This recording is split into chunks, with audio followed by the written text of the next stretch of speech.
అభాగ్యులకు అండగా Sridevi charitable trust 6 ఏళ్లుగా 2 తెలుగు రాష్ట్రాల్లో అత్యుత్తమ సేవలు కేజీపూడిలో 6 అభాగ్యులకు సరుకుల నగదు పంపిణీ హర్షం వ్యక్తం చేస్తున్న లబ్ధిదారులు గ్రామస్తులు. విజయనగరం జిల్లా శృంగవరపుకోట వేపాడ చిన్న వయసు ఆమెది, కానీ ఆమె మనసు మాత్రం చాలా పెద్దది. శ్రీదేవి ఆమె పేరైన భూదేవంత సేవాభావం ఆమె స్వభావం. ఎటువంటి స్వలాభ అపేక్ష లేకుండా 3 పదుల వయసులు దాటక ముందే సమాజ సేవలో తరించబూనడం అరుదనే మనం భావించాలి. వివరాల్లోకి వెళ్తే విశాఖ కేంద్రంగా శ్రీదేవి చారిటబుల్ ట్రస్ట్ పేరుట తెలుగు రాష్ట్రంలోని నిరుపేద అభాగ్యులకు అండగా నిలిచి అత్యుత్తమ సేవలు అందించడం చిరస్మరణీయం. 6 ఏళ్లుగా వేలాది మంది నిరుపేదలకు 20 రకాల నిత్యావసర వస్తువులు, చీరలు, దుప్పట్లు, జాకెట్లు, లంగాలు, లుంగీలు, 25 కేజీల బియ్యమే కాకుండా 4,000 రూపాయల నగదును ఉదారంగా అందిస్తూ పేదల జీవితాల్లో వెలుగులు నింపే ప్రయత్నం చేస్తున్నారు. చిట్టివానిపాలెం బీసీ కాలనీల్లో రెక్కాడితే గాని డొక్కాడని 6 అభాగ్యులకు 20 రకాల నిత్యావసర సరుకులు, వస్త్రాలు 4,000 చొప్పున 24,000 రూపాయల నగదును పంపిణీ చేశారు. ఈ కార్యక్రమంలో ట్రస్ట్ అభినేత్రి సేవా ధార్మిక అవార్డు గ్రహీత శ్రీదేవి, మాజీ సర్పంచ్ చెల్లా వెంకట్రావు, గిరిజన నాయకులు రాము, సింహాద్రి, కన్నాజీ తదితరులు పాల్గొన్నారు.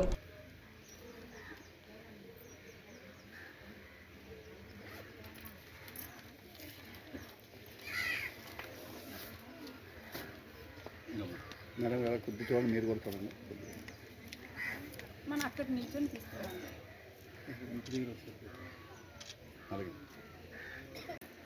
14 ఏళ్ళు ఉంటాయా?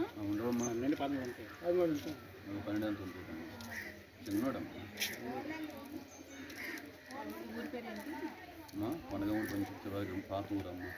కొండగంగుడి మండలం, వేపాడ మండలం కొండగంగుడి ప్రాంతంలో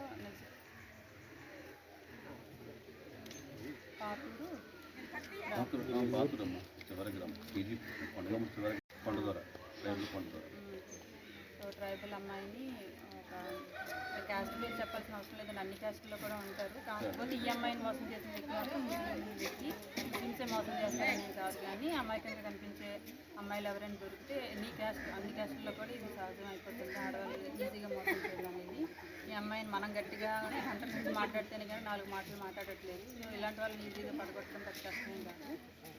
ఒక బాబు పుట్టిన తర్వాత నిర్దేశానికి వదిలిపెట్టి చేయలేదు. మరో పెళ్ళి వరుస పెళ్ళిళ్ళు చేసుకుంటూ ఉన్నారు. సో ఈ అమ్మాయికత్వం. సో వీళ్ళిద్దరూ దీనికి మళ్ళీ బాబున్నాడు, 11-12 ఏళ్ళ అబ్బాయి పని చేసుకుని వీళ్ళిద్దరూ కష్టపడితే కానీ వీళ్ళు ఇల్లు గడవటం లేదు. నాన్న వాళ్ళు ఎవరు లేరు, తల్లిదండ్రులు లేరు, ఇంక భర్త తోడు ఎవరు లేరు కాబట్టి కష్టపడి జీవిస్తున్నారు. అందుకనే నేను ఈ బంగారమ్మ నించుకొని నేను మన తరఫున సహాయం చేయడానికి వచ్చానన్నమాట. మరి ఈ చుట్టుపక్కల గ్రామస్తులు ఎవరైనా కనుక ఈ వీడియో చూస్తే తప్పకుండా వీళ్ళకి ఇంకా ఏదైనా నాకన్నా బెటర్గా ఏదైనా హెల్ప్ చేయాలనుకుంటే కనుక తప్పకుండా వచ్చి హెల్ప్ చేయండి. Thank you. బంగారమ్మ వెళ్ళొస్తాను. మా చీర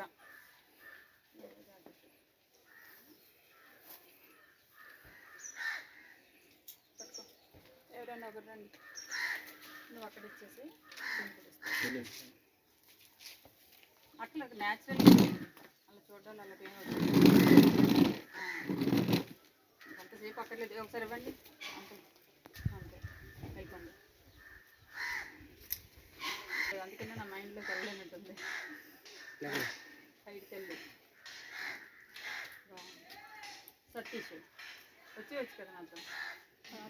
మీకు ఆర్డరింగ్ నేర్పిస్తాను, కంప్యూటర్ నేర్పిస్తాను, కెమెరా పని నేర్పిస్తాను. కత్తులు పట్టుకొని తిరగడం కానీ ఇవన్నీ సులభమైన పనులు. నువ్వు చదువుతానంటే అట్లీస్ట్ ఇంటర్ చదువురా, తర్వాత నీకే చదవాలనిపిస్తుంది. భయం అవుతుంది కదా, ఎక్కువ అడిగితే ఇవన్నీ ఇసురు కొట్టేసి వెళ్ళిపోతున్నట్టున్నారు. ఏం చేస్తావా? అది చేయకూడదు కదా, ఈరోజు